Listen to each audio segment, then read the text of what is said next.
Joyce. Today on our Candid Conversation, we're going to talk about the implications of having a childhood that wasn't everything that we would always want. When a person has gone through an unhappy childhood, how does that impact the rest of their life and different things that I know you've experienced. So there's just so much that we can talk about this, but it's really important because it's not something that everybody can address. Well, obviously, part of the answer depends on what they went through, how long it was, how devastating it was. My father sexually abused me. My mom knew he was doing it, but didn't have the courage to leave him. And on top of that, he was also very mean and controlling. And so I grew up rooted in fear. That's pretty much all I remember is just fear. Yeah. And my dad was a very unhappy person. And so one of the things that I know that I really missed, that I think still I could use a little help in it in my life, and that is I never really got to be a child. I felt like I was always an adult. I just don't remember ever being carefree and happy and, sitting on my dad's lap, trusting him to take care of me. Laughing and playing. And really a large part of my younger years was trying to make sure my mother didn't find out, which, there was a good number of years where she didn't know. And, because my dad would always tell me, you got to make sure your mother doesn't find out. And so I really felt like I spent most of my time trying to take care of her. And so I think every healthy adult should have a healthy child in them.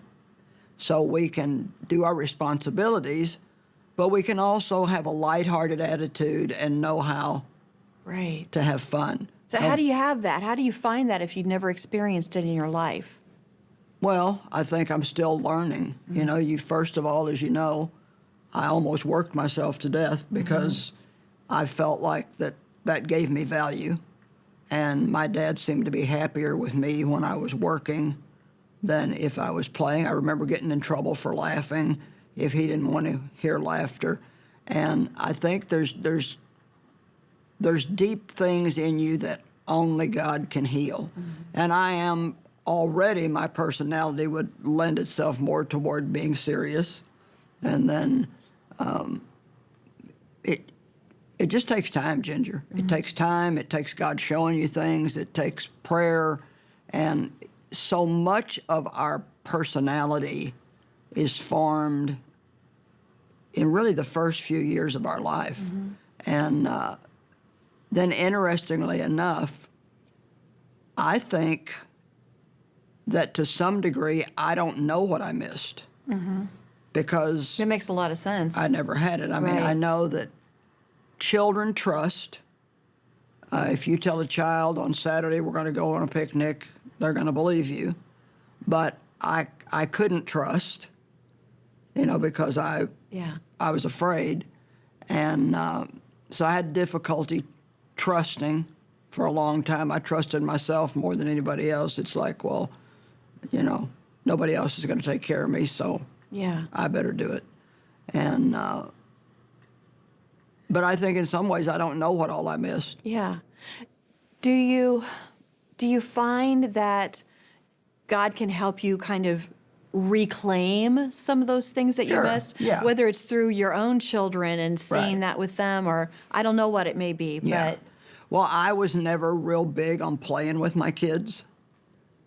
For like getting down the floor and playing with them. I took good care of my kids, but I've never had a lot of play in me. And I'm still learning. I believe that God restores everything we've lost. But I had so many problems from the abuse. so many. There were so many roots and rootlets, and I think I've been in a continual healing pattern from the time I really turned my life over to Christ. And I just let him bring up different things, and we've taken a stab at, helping me be more childlike, and I've made progress. I've definitely made progress, but I'm not saying I've seen that you be there- childlike yeah. before. And I'm not, I'll goof around now and Yeah, in a good way. Yeah, and have more fun. But you tell me, as someone who had a really good childhood, what did you get that somebody like me would probably be missing? I think one of the biggest things for me was a natural understanding of a loving Heavenly Father, because I had a loving earthly father who set an example. So I think that was huge. And like you said, faith and trust. And I've kind of had to learn the opposite. I've had to learn that you have to be cautious at times, that not everything is safe. Right. And so we all have different things to learn. But whatever our upbringing is, God is always in the midst of it to take us where he wants us to go. It's not always what he wanted it to be as things were happening. But I know in your life that there were many things that happened that God is now using to help so many other Right. people. Yeah. So it's so difficult to say what And I that's didn't part have, of but I God gained. That's part of what God's redemption. Exactly. He's redeeming it. Yeah. By letting it not go to waste. Right. I always like the miracle where Jesus had just a little bit of bread and a few fish, and he fed thousands of people, but there were 12 baskets of fragments left over. More than enough. Yeah, and I love the fact that he told the disciples, gather the fragments so that nothing is lost and wasted.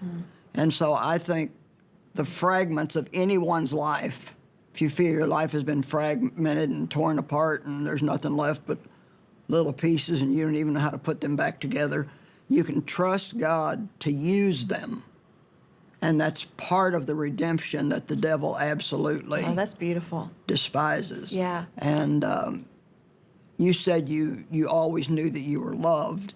And see, that was something, I spent a long time with God learning how to accept his unconditional love. And the other thing that happened with my dad that was so devastating was he seemed like he was always mad about something. And you never knew who at or why, and you could do something one day and it would be fine. The next day you could do it and get in trouble for it.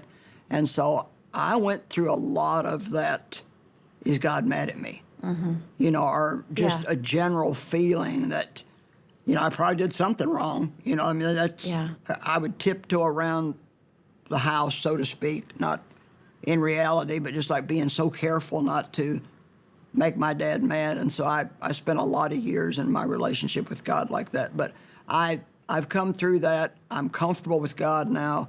I know that he loves me, and I don't live all the time feeling like he's probably mad at me. Yeah. But just as an encouragement to people who had a bad childhood, just please keep in mind that God is a restorer of those things that have been lost. And even if you don't know what all you've lost, you start asking God to heal you, and he will restore the things that you lost. He'll restore trust. He'll restore love. He'll teach you how to play. And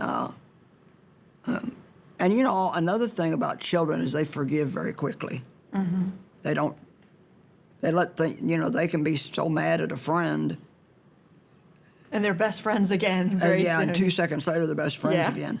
And so that's another thing that I think God's restoration can help, is you don't have to hold grudges against people. Yeah. I love that thought of restoration, that whatever our past has been, God is in the business of our future. Right. And using it for our good and for his as well. And he uses everything we give him.